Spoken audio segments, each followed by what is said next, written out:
Baik,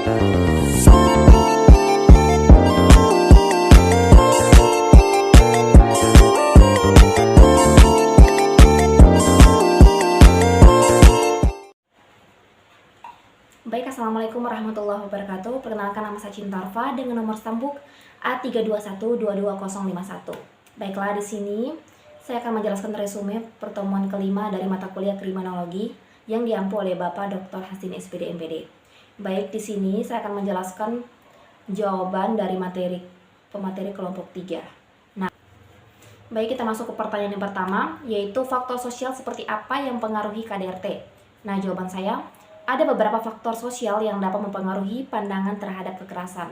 Yang pertama, norma sosial dan budaya. Norma sosial dan budaya yang ada dalam masyarakat dapat mempengaruhi pandangan terhadap kekerasan. Di beberapa budaya, kekerasan dalam rumah tangga dianggap sebagai hal yang bisa diterima atau dibiarkan. Nah, kedua, kepentingan gender. Kepentingan gender di mana perempuan dianggap lebih rendah dari laki-laki dalam aspek kehidupan seperti ekonomi, pendidikan, atau sosial dapat meningkatkan resiko terjadinya KDRT. Nah, kita masuk ketiga, yaitu ketergantungan ekonomi. Nah, di mana ketergantungan ekonomi terutama di kalangan perempuan yang tidak bekerja atau tidak memiliki penghasilan sendiri dapat membuat mereka terjebak dalam situasi KDRT. Nah, yang keempat, pendidikan dan pemahaman tentang hak asasi manusia. Tingkat pendidikan yang rendah atau kurangnya pemahaman tentang HAM dapat memperburuk masalah ini.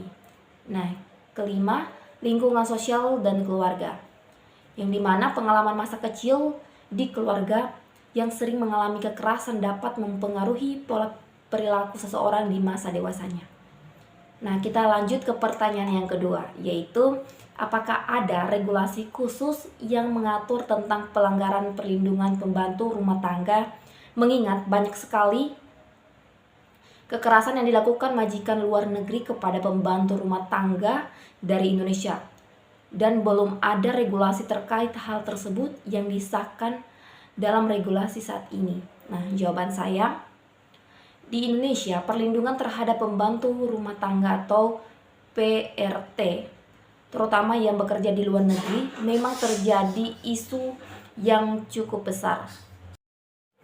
Walaupun hingga saat ini belum ada regulasi khusus yang secara eksklusif mengatur pelanggaran perlindungan terhadap PRT yang bekerja di luar negeri dalam program legislasi nasional.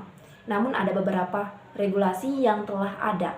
Contoh beberapa regulasi yang relevan adalah Undang-Undang Nomor 39 Tahun 2004 tentang penetapan perlindungan serta hak-hak tenaga kerja Indonesia termasuk PRT baik yang bekerja di dalam negeri maupun di luar negeri. Kita masuk ke pertanyaan yang ketiga.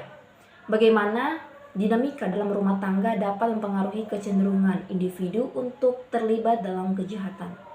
Nah, jawaban saya, jadi, dinamika dalam rumah tangga memiliki pengaruh signifikan terhadap kecenderungan individu untuk terlibat dalam kejahatan. Yang pertama, lingkungan keluarga, yang dimana rumah tangga yang penuh kekerasan fisik atau emosional, ketegangan atau ketidakstabilan emosional yang dapat meningkatkan kecenderungan individu untuk berperilaku menyimpang bermaksud kejahatan, dan kepentingan peran orang tua. Kita masuk ke pertanyaan yang keempat, yaitu apakah hukum yang ada di Indonesia cukup melindungi pasangan yang menikah dengan warga negara asing dari kekerasan dalam rumah tangga, yang bagaimana prosedur hukum untuk melapor khusus kekerasan dalam situasi tersebut? Nah, jawaban saya, di Indonesia hukum yang mengatur dan melindungi pasangan yang menikah dalam warga negara asing atau WNA dari kekerasan dalam rumah tangga atau KDRT bermaksud dalam kerangka hukum yang berlaku secara umum tanpa memandang kewarganegaraan salah satu pihak. Saya mengambil salah satu contoh Undang-Undang Nomor 23 Tahun 2004 tentang penghapusan kekerasan dalam rumah tangga termasuk pasangan yang menikah dengan WNA. Pasal-pasal dalam UU ini mengatur hak korban dalam mendapatkan perlindungan hukum, termasuk tindakan darurat yang bisa diambil, seperti perlindungan fisik dan psikologis, serta hak untuk mendapatkan bantuan. Baik, kita masuk ke pertanyaan yang kelima. Apakah pemerkosaan dalam rumah tangga, marital rape, dalam konteks ini merupakan salah satu tindak kejahatan? Karena jika kita merujuk dalil dari beberapa orang, mereka menggunakan dalil agama sebagai pembenaran sebagai marital tipe, yaitu dengan mengatakan bahwa kewajiban seorang istri adalah melayani suami.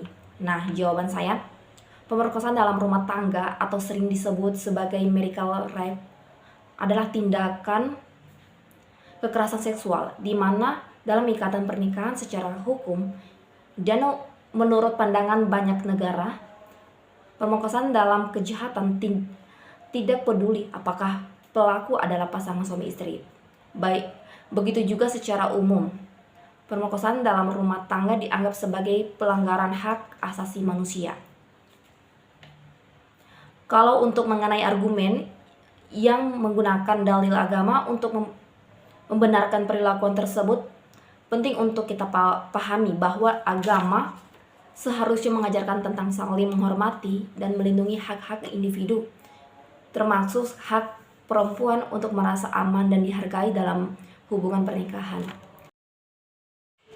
Baik, kita masuk ke pertanyaan yang keenam, yaitu bagaimana faktor psikologis mempengaruhi KDRT sehingga menyebabkan kejahatan. Nah, jawaban dari saya, faktor psikologis memainkan peran penting dalam kekerasan dalam rumah tangga atau KDRT dan dapat mempengaruhi individu untuk melakukan kejahatan. Contohnya seperti gangguan emosi. Individu yang memiliki gangguan kepribadian lebih rentan terhadap perilaku kekerasan. Nah, selanjutnya, ketidakstabilan emosi. Itu sebagai salah satu individu dapat kecenderungan untuk memiliki ledakan, kemarahan, atau kesulitan mengendalikan emosi dapat terlibat dalam KDRT. Nah, selanjutnya, norma sosial atau pola asuh. Nah, seseorang yang tumbuh dalam lingkungan yang penuh dengan kekerasan atau yang memandang kekerasan sebagai cara untuk mengatasi konflik, cenderung meniru perilaku itu. Mungkin hanya itu saya bisa sampaikan. Wassalamualaikum warahmatullahi wabarakatuh.